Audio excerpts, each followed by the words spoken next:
press conference thing was so funny because me and Josh were just literally sitting there like, we were just sitting on our table, our chairs like, you want to do it? Y'all doing rock, paper, scissors to see like, who the question? No, we were sitting at the, because in order to do the press conference, I don't think people know this, but when you do WWE press conferences, in order to do them, you have to actually kind of forfeit seeing the main event.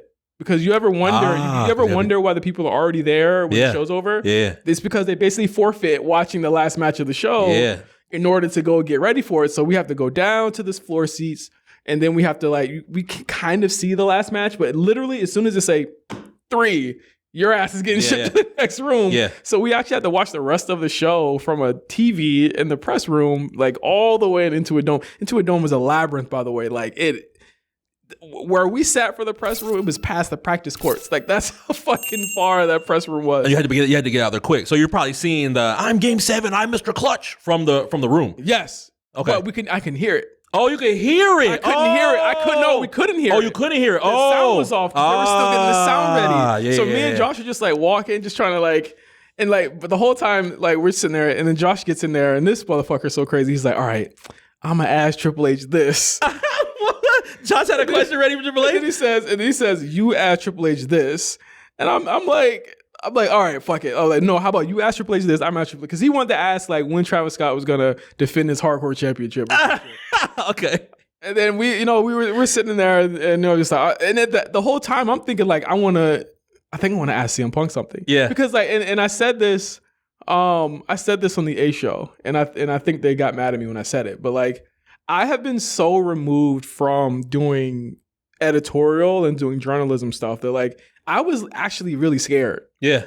There. Like I don't have a problem talking in public or doing public speaking or doing anything like that or doing interviews. Like everybody knows this. I could do interviews all day. I was scared to just not because of who it was, but because of like I hadn't done it in a long time. So I had a little bit of doubt in myself. It was kind of crazy. Like I've done this for so long in my life. And what Emil said, he was like, yeah, fuck right. Yeah. It was the truth. Like I was legitimately scared. Like I was scared to do it. So I'm like literally like, pooling everybody and be like, hey, what should I ask? I'm texting people and our good friend, Jeff J. Shout out to Jeff J. Jeff J. He was like, and alumni with us as well. Mm-hmm. He gave me I feel like I got to sneeze. He gave me a good skeleton for a question. Yeah. And I kind of just like, I improved it as I was there. But let me tell you, man, they was cutthroat in that press room. They like, it was niggas turn around like, me next. I'm like, damn, me and Josh is like, because they're pointing to Byron, like, hey, Byron. Well, there were press people that were around the room. Yeah, press people around the room. So, and again, like me and Josh, let's be clear, okay? Me and Josh are dressed as me and Josh dress. All right. Yeah. So like already, I'm pretty sure that they don't think that me and him are media. Did it feel that awkward in there?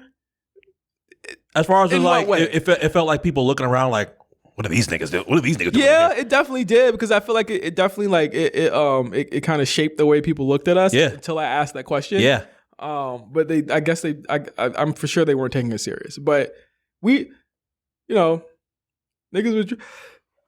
There it is. Niggas was dressed like they weren't they didn't look like us. You know what I mean? Like they didn't look like us. Yeah. We look like we just stepped right off fucking hard bottoms, dress shirt. Yeah, it was people dressed like that, but we look like we just stepped right out of the Supreme store. You know what I'm saying? Yeah. We look like we stepped right out of, you know what I mean? Like Neiman Marcus. Yeah. Like we literally looked like where we were, Yeah.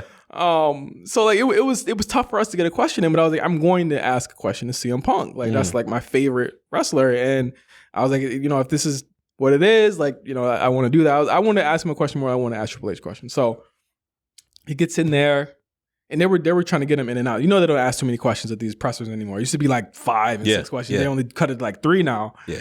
So he gets to the last question, and he's just like, well, I don't want to end my interview, my press conference with a bunch of, a sausage fest or some shit like that. He said. Yeah. He was like, can we get a woman to ask a question? And then like the lady from Netflix or from WWE Press went over and said, I'm sorry.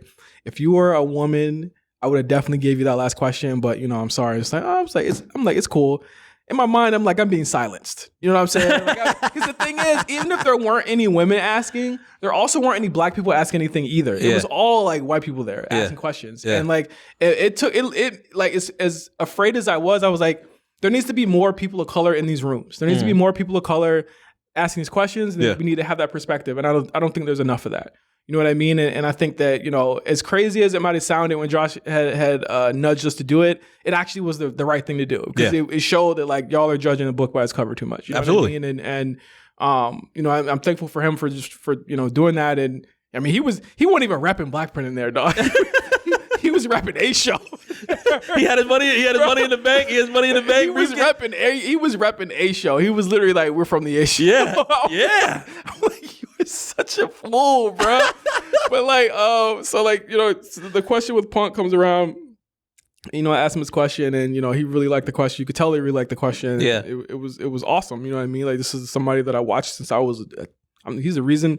I became straight edge, and I learned what it was, rather, and just the journey that I've had as a fan of his was just dope, and it really capped off a really cool night. You know what I mean? It was a really cool night, and I mean, a great way to cap off a crazy week, or a great way to start off a crazy week, and the way that it ended was not expected, but it was fun. It was really fun to link with Armand, and we just had a blast out that bitch, and seeing all of us in our element, which is really dope. Yeah, that's going to be something that's really fun. Like you said, there's going to be plenty more that's on the way.